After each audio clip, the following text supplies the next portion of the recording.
Saya itu sehari-hari hobinya ya olahraga. Alhamdulillah almost setiap hari saya olahraga ya. Tapi olahraganya di rumah saja. Ya, saya fitness di rumah. Kadang-kadang berenang gitu. Itu almost setiap hari 1,5 jam lah. Ya saya hanya jalan sama istri ya, karena anak saya sekarang udah di Inggris. Jalan sama istri, kita dinner bersama, terus interaksi dengan keluarga, dengan mertua, ya kan. Itu untuk melepaskan diri dari aktivitas penuh dalam keseharian. Nah itu, nah yang terakhir saya ya, karena saya masih aktif di dunia pendidikan ya, saya ya membaca buku dan sebagainya ya. Kalau membaca buku ataupun kalau ada permintaan untuk melakukan seminar dan sebagainya sebagai narasumber sebagai penguji di beberapa di beberapa universitas sebagai guru besar ya kan, saya bagus kalau saya penuhi undangan mereka.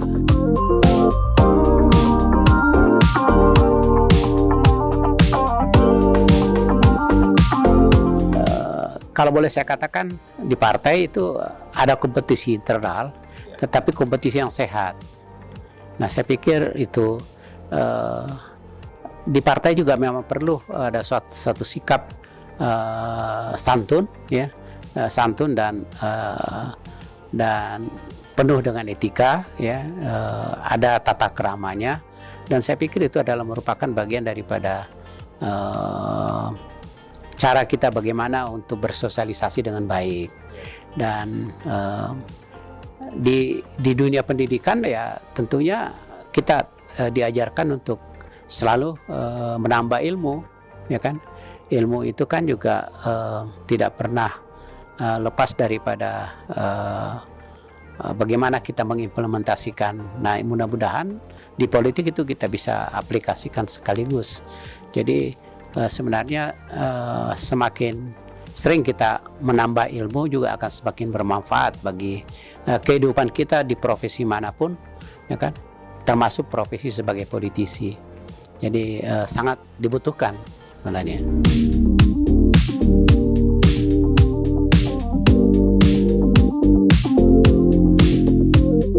Ya memang kebutuhan terhadap bahan pokok mereka sampaikan begitu.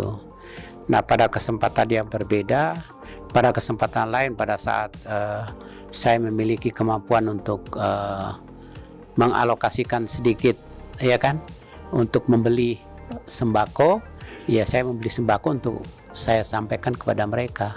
Tidak banyak sih mereka butuh, ya. Kalau kita datang dengan membawa sembako, saya pikir mereka rakyat juga semakin senang. Ataupun kalau tidak bahan pokok ya termasuk di dalam hal ini misalnya minyak goreng ya kita bawa, mereka senang. Sekalipun itu tidak memenuhi kebutuhan mereka untuk 1 bulan ya, sekalipun untuk 1 minggu itu cukup buat mereka. Ada juga aspirasi selain daripada kebutuhan sembako, ada juga kebutuhan lain, misalnya beasiswa dan sebagainya. Nah, kalau beasiswa juga saya bisa mengusahakan anggaran untuk dana pendidikan untuk saya bawa ke sana. Itu ada juga beberapa yang sebenarnya di luar daripada domain saya sebagai anggota DPR. Artinya bukan di komisi saya, tidak ada kaitannya dengan mitra saya. Ya tentunya saya memberikan bantuan sesuai dengan kemampuan anggaran yang saya miliki, ya kan. Tapi biasanya juga kalau permintaan itu tentang sumbangan untuk tempat ibadah misalkan, biasanya itu dari anggaran pribadi, karena itu kan niatnya untuk membantu rumah ibadah, amal. Mudah-mudahan dicatat sama Allah, ya, dicatat oleh malaikat, oh iya, untuk amal.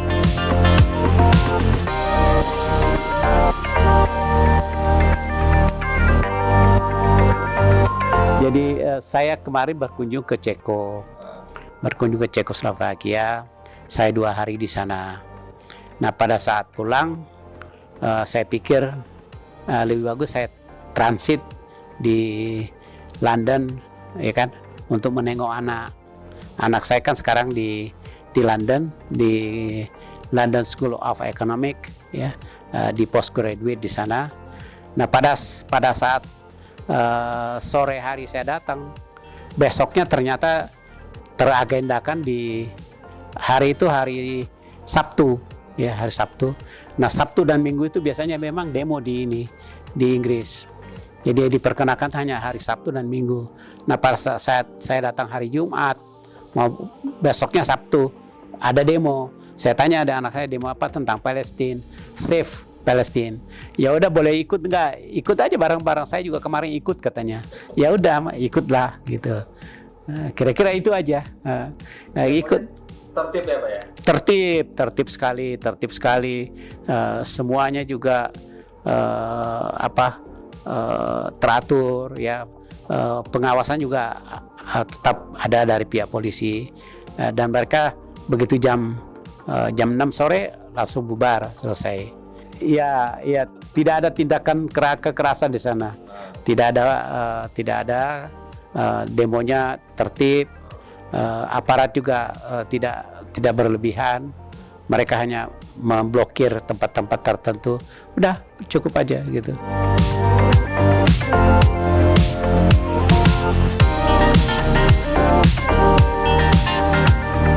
Ya, tentunya kita mengharapkan yang terpilih nanti adalah calon pemimpin yang betul-betul dipilih oleh rakyat secara langsung, dan